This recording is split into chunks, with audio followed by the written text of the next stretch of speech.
What's going on? This is Alan Brown, aka Bully the Kid. In this video, I'm going to be talking about 5 things I wish I could have told younger Bully the Kid whenever I first started out on this bass journey. You may find some of this familiar.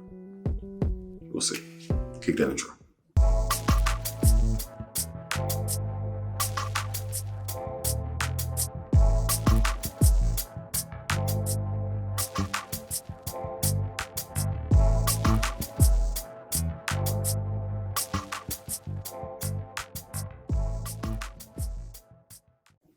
Number 1, and this isn't in any particular order, these are all just as important, but we'll start with this one. Number 1, play bass for 30 minutes every day.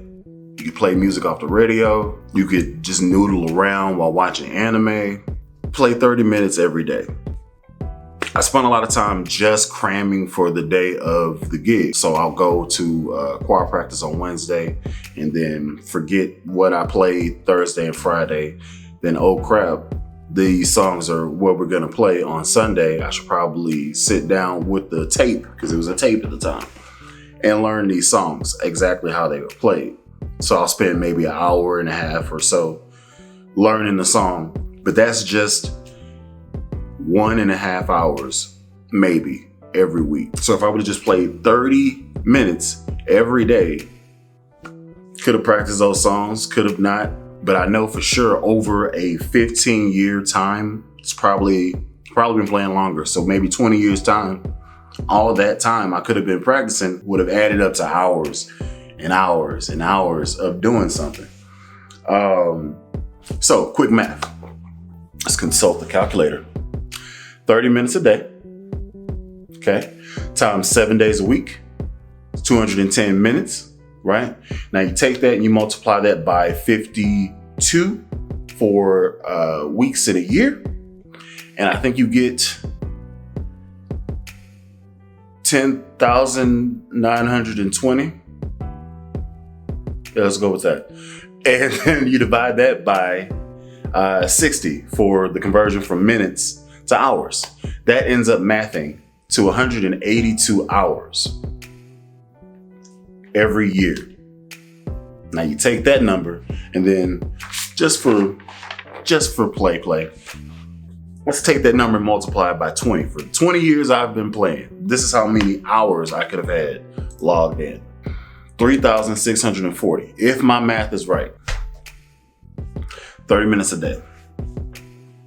Second thing that I would tell myself is gear isn't the end all be all. Gear is not important. Having something that's comfortable to play, doesn't have to cost thousands and thousands of dollars, but reliable, something that you know, that you're familiar with, that you're comfortable playing is the key thing.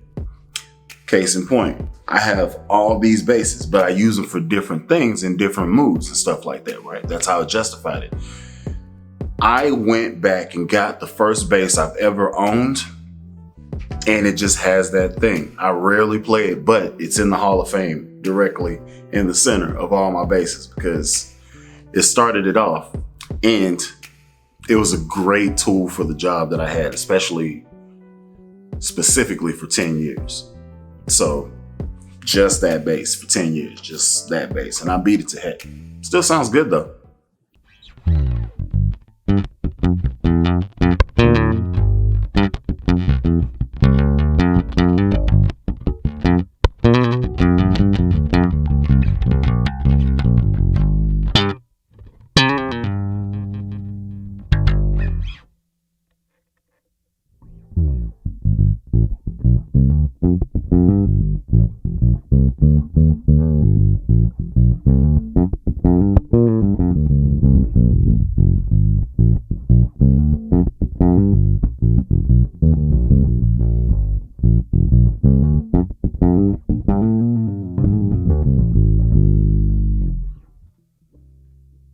The third thing that I would tell younger Bully is learn proper technique. You develop bad habits when you're self-taught like I am. And there's times when I fall back into my bad habit. You ever watch me play? I usually play with just these 3 fingers and I tuck the pinky there. So I limit the stuff that I can do expression wise because I'm just relying on the spread of these 3 fingers whenever I'm playing. Luckily, funk music, you can play on the 1 and 3 and mess around and do most stuff sliding in and out of notes. But using all your digits, why handicap yourself if you don't have to? Use and learn proper technique. That goes with slapping, that goes with actual left hand technique, right hand technique, using 2 fingers for faster note pedaling. I learned that later on in life. So I was just destroying my middle finger because that was my plucking hand. So yeah, learn proper technique.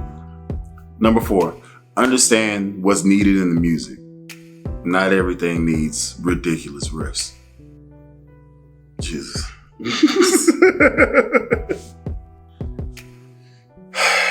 So I had a problem within probably the last 4 years. I would take songs and just do 10-bar riffs and then land back on the note where it's going.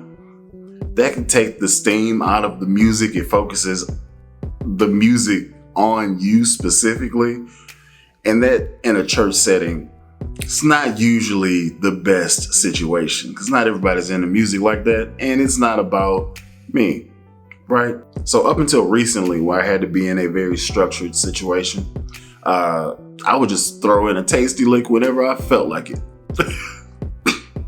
It just rock it like that. I was a different person a few years back. So yeah, the last thing that I would say to my younger self is don't just limit yourself to 1 or 2 different types of music. There's so many different genres that are out there. Whenever I got to college and all of these different cultures and personalities got to come across my path and I got to work with a lot of different artists, I could have been further along in my musicality had I just been listening to the radio and not just the hip hop station or not just the gospel station. If I would have been listening to jazz, country, not just focusing in on the genres that apply to me, like gospel, funk, and then like R&B or 70s, 80s soul type stuff. If I would have focused outside of that and learned, I don't know, merengue, or if I would have learned the samba, the Latin types of music, I would think in different ways to do my scales and would make my personal licks a little bit more spicy, to, I guess, say the least. There had to have been a better word for that, but here we are. But I focus basically on the stuff that I would play weekly, and that's gospel. Sometimes it's rap. Most of the time it's some type of funk lick or some type of funk song. But that was me, and I didn't know, and I didn't have anybody to mentor me because I taught myself. So these are the things, if Bully of today could go back 20 years to a young budding bull, these are the things that I would say. Hopefully you got something out of this for the people that are starting out on their journey or that have been there and then just kind of I want to get better.